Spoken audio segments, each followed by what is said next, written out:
Lockdown में क्या करें? वीडियोस तो बहुत सारी देखी होंगी कि लॉकडाउन में टॉपर बनिए, ये करिए वो करिए, बस उनको देखना और छोड़ के चला जाना। लॉकडाउन क्या है आप जानते हैं? आप तो समझते होंगे बस घर में कैद करा दिया, लॉकडाउन हो गया। नहीं, लॉकडाउन एक समय है जिसमें आप अपनी खूबियों को निखार सकते हैं। लॉकडाउन में आप टॉपर बन सकते हैं। अगर आप चाहें तो आप क्या नहीं कर सकते हैं। अगर आप क्लास 12 के छात्र हैं या क्लास 12 में आने वाले हैं तो अब अभी से उसकी स्टडी करना स्टार्ट कर दीजिए। अगर आपको टॉपर बनना है तो, अगर आपको और भी किसी एवरेज स्टूडेंट की तरह रहना है तो मत कीजिए पढ़ाई। 21 में 90% मार्क्स लेके आने हैं तो अभी से स्टडी करना स्टार्ट कर दीजिए। मैं गारंटी देता हूँ। आपने मेरे चैनल को लाइक और सब्सक्राइब नहीं किया है तो आपकी इच्छा तो कर लेना, वीडियो देख लेना, उसके बाद सब्सक्राइब कर लेना। मैं ये नहीं कह रहा अभी सब्सक्राइब। मेरा नाम है यश, आप देख रहे हैं 10 भैया कॉन्सेप्ट। मैं आज के लिए लेके आया हूँ क्लास 12 चैप्टर 1 रिलेशन फंक्शन का पार्ट नंबर 3। अगर आपने पार्ट नंबर 1 और पार्ट नंबर 2 नहीं देखे हैं, सबसे पहले नीचे लिंक डिस्क्रिप्शन में दिया हुआ है। आप सबसे पहले पार्ट नंबर 1 देखिए, उसके बाद पार्ट नंबर 2 देखिए, उसके बाद इसको देखिए। ये आपके लिए ज़्यादा बेनिफिशियल होगा, ज़्यादा टाइम वेस्ट। फ्रेंड, जैसा कि आप सब देख सकते हैं हम लोग आ चुके हैं अपनी नोटबुक स्क्रीन पर। कल जैसा कि मैंने आपको बताया, कल मैंने आपको क्वेश्चन नंबर 3 तक करा दिया था। क्वेश्चन नंबर 4 मैंने आपको होमवर्क में दिया था, लेकिन मैं वो यहाँ नहीं कराऊंगा क्योंकि वो बहुत इजी है, वो आपको खुद ही करना होगा। मैं आपको करा दूँ क्वेश्चन नंबर 5, वो बहुत ईजी है, आपको केवल बुक में ही समझा देता हूँ। आप उसको फेयर करके फिर मुझे बता देना। तो आइए चलते हैं। देखिए, यह है क्वेश्चन नंबर 5। किसी विशेष समय पर किसी नगर के नगरवासियों के समुच्चय में निम्नलिखित संबंध आर है। सबसे फर्स्ट है R is equal to X Y such that X तथा वाई एक ही स्थान पर कार्य करते हैं। बहुत ही ईजी कंसेप्ट है दोस्तों, केवल आपको कंसेप्ट लगाना है। मेरा कंसेप्ट ध्यान से सुनिए। सबसे पहले आप इसमें सुतले संबंध चेक करेंगे। तो सुतले संबंध चेक करने का मैंने कंसेप्ट बताया है, जो संबंध एक्स का वाई के साथ है वही संबंध एक्स का एक्स के साथ हो जाए। तो उसमें कह रहा है एक्स तथा वाई एक ही स्थान पर कार्य करते हैं। तो सुतुल्य संबंध तभी सेटिस्फाई होगा जब एक्स और एक्स एक ही स्थान पर कार्य करेंगे। Clear that. सेकंड क्वेश्चन है, अब इसमें आता है समय संबंध। समय संबंध होता है जो संबंध एक्स का वाई के साथ है वही संबंध वाई का एक्स के साथ हो जाए, यानी कि उल्टा। अगर एक्स तथा वाई एक स्थान पर कार्य करते हैं तो वाई तथा एक्स भी एक स्थान पर कार्य करेंगे, केवल उल्टा करके लिख देंगे, आपका समय संबंध हो जाएगा। उसके बाद आता है आपका संक्रामक संबंध। दोस्तों मैं आपको फिर से एक बार बता देता हूँ, ये क्वेश्चन पेपर में कभी नहीं आते हैं, एग्जाम्स में ऐसे क्वेश्चन कभी नहीं आते हैं, बस आपको केवल नॉलेज बढ़ाने के लिए दे गए हैं ये। तो इसमें कोई न्यूमेरिकल वैल्यू नहीं दी गई है, तो इसमें हमको जानबूझकर सारे संबंध सेटिस्फाई कराने पड़ेंगे। वो अलग कंडीशन है, आपको नीचे क्वेश्चन बताऊँगा मैं। हमारा संक्रामक संबंध का जो कॉन्सेप्ट था वो था कि जो संबंध एक्स का वाई के साथ है वही संबंध वाई का जेड के साथ भी होना चाहिए। तो हम यहाँ पे मान लेंगे कि एक्स तथा वाई एक स्थान पर कार्य करते हैं तो जेड भी वहीं कार्य करेगा। बस आपके तीनों संबंध सेटिस्फाई हो जाएंगे। उसमें लिख दिया जाएगा कि अतः इसमें तुल्यता का संबंध भी है। ऐसे ही आपको गला करना है, मोहल्ले में रहते हैं तो वो भी एक ही मोहल्ले में रहेंगे, ऐसे ही आपको इसमें करना है। सी नंबर में देखिए, ठीक ठीक 7 सेमी लंबा, ये भी सही हो जाएगा। क्वेश्चन नंबर और डी देखिए, इसमें आपको कह रहा है कि X R is equal to X Y such that X Y की पत्नी है। दोस्तों इसमें देखिए, इसमें आपके संबंध सेटिस्फाई नहीं होंगे। जब एक्स वाई की पत्नी है तो सुतुल्य संबंध के लिए हम एक्स एक्स की पत्नी बना सकते हैं, ठीक है। और उसके बाद सममित संबंध के लिए एक्स वाई की पत्नी है तो उल्टा कर देंगे, तो वाई एक्स की पत्नी कभी नहीं हो सकता है, इसमें सममित संबंध कभी नहीं होगा। और ई नंबर भी नहीं, उसी और इसमें आता है संक्रामक संबंध भी नहीं होगा, क्योंकि आप मान लीजिए एक्स वाई की पत्नी है तो क्या वाई जेड की भी पत्नी हो सकती है? कभी नहीं हो सकती है, इसमें आपका संबंध सेटिस्फाई नहीं कर रहा है। इसी टाइप से सेम टू सेम आपको दोस्तों ई नंबर वाला है, एक्स वाई के पिता हैं तो एक्स एक्स के भी पिता होंगे। ये हो गया आपका सुतुल्य संबंध। समय संबंध एक्स वाई के पिता हैं लेकिन वाई एक्स के पिता नहीं हो सकते, क्योंकि एक्स तो वाई के पिता ऑलरेडी है ना, इसलिए दोस्तों इसमें समय संबंध भी नहीं होगा। और संक्रामक संबंध हो सकता है, नहीं भी हो सकता है। तो ये क्वेश्चन आज ज़्यादा दिमाग ना लगाइए, ये नहीं आएगा। चलते हैं नेक्स्ट क्वेश्चन को। नेक्स्ट क्वेश्चन है आपका क्वेश्चन नंबर 2, ये इंपॉर्टेंट है।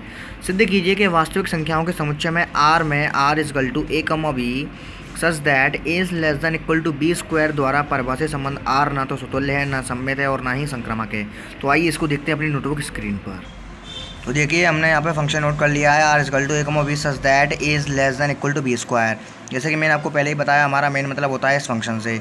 तो हम क्या करेंगे, इसने कहा है वास्तविक संख्याओं के समुच्चय आर में, इसने हमको रियल नंबर्स का एक सेट दे दिया। रियल नंबर्स में दोस्तों सारे नंबर्स आते हैं, माइनस से लेके प्लस के इनफाइनाइट तक के सारे नंबर आते हैं। तो कुछ नहीं करेंगे, सबसे पहले हम सुतुल्य के लिए चेक करेंगे। तो हमने कोई 2 नंबर मान लिया, माना ए बराबर 1 और बी इज गल टू 2। तो हमारा जो फंक्शन सेटिस्फाई कैसे हो रहा है ये देखिए।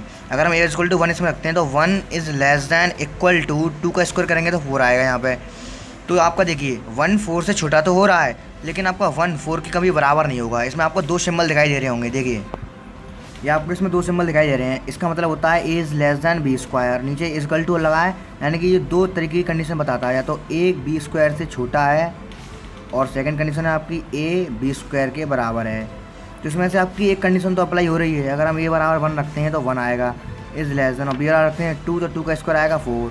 ये तो सही है, 1 4 से छोटा होता है, लेकिन कभी 1 बराबर 4 नहीं होगा, इसलिए आपका स्वतंत्र संबंध कैंसिल हो गया। इसमें समय संबंध के लिए चेक कर लेते हैं, इसका उल्टा कर देंगे, इसी संबंध को उल्टा कर देंगे। तो क्या करेंगे हम इसमें बी स्क्वायर यहाँ लिख देंगे लेस देन इक्वल टू ए, तो वही कंडीशन ए इक्वल टू 1 लेंगे, बी इक्वल टू 2 लेंगे।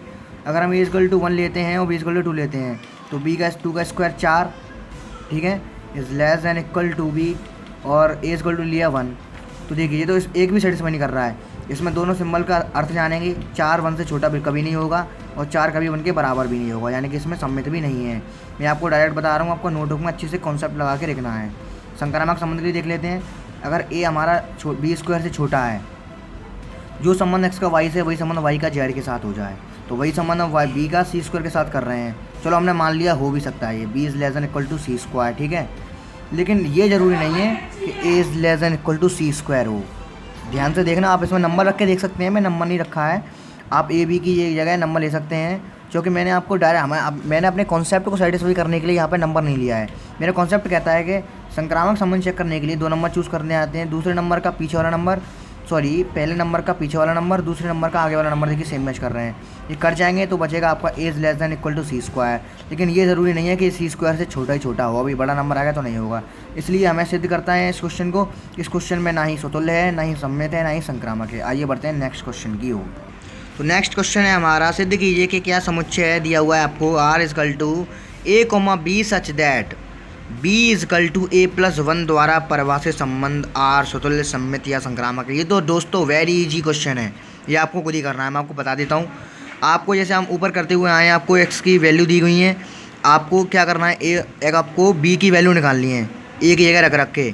तो बी इजकल टू अब निकालेंगे, आपको ऐसे ही रोस्टर विधि में लिखना, आपको खुद करके लाना है, ये मैं नहीं कराऊंगा। अगला क्वेश्चन देखिए, क्वेश्चन नंबर 4, सिद्ध कीजिए कि आर में R is comma B such that is less than equal to b द्वारा परिभाषित संबंध आर स्वतुल्य तथा संक्रामक है किंतु सम्मित नहीं है। इसको सिद्ध करते हैं दोस्तों, यही है आपका अगला क्वेश्चन। सिद्ध कीजिए कि आर में R is equal to A comma B such that, ये आपको क्वेश्चन है।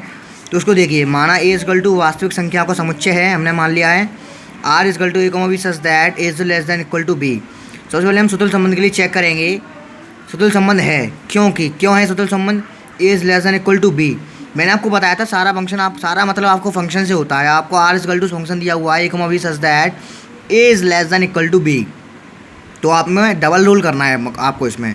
तो आपको इसमें लिख सकते हैं a is less than equal to a, implies that a equal to a हो गया, है ना, बराबर हो गया कि नहीं हो गया, ए बराबर ए के हमेशा होगा, यानी कि सेटिस्फाई कर गया। ये बिना नंबर वाले क्वेश्चन है, इनमें आपको ऐसे ही अंदाज़ा लगाना पड़ेगा, ये पेपर में बहुत कम आते हैं। सेकंड आपका सम्मित संबंध के लिए चेक करते हैं, सम्मित संबंध नहीं होगा, क्यों नहीं होगा, क्योंकि ए बी से कम है। इसमें फंक्शन में देखिए आर इजकल टू, इसमें मन देखिए किताब में क्या लिखा है, R is equal to A comma B such that A is less than equal to B.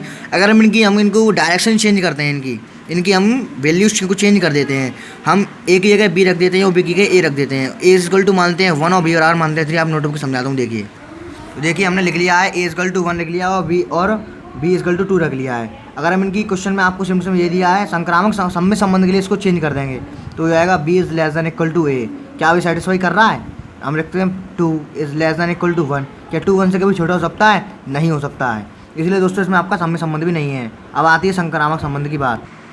संक्रामक संबंध के लिए देख लेते हैं, जैसे कि मैंने आपको बताया था, संबंध अगर डायरेक्टली मना कर रहा है, क्वेश्चन को पढ़ने के बाद डायरेक्टली हमें अंदाज़ा लग रहा है कि इसमें सेटिस्फाई नहीं हो रहा है, तो उसको मना कर देंगे, क्योंकि हमें इसमें न्यूमेरिकल कोई वैल्यू दी नहीं है। तो मैंने आपको ऊपर ही बताया था, ऐसे क्वेश्चनों में अगर कहता है कि सिद्ध कीजिए, तो उसी टाइप से आपको इसको चलना पड़ता है, आपको सिद्ध करके दिखाना पड़ता है।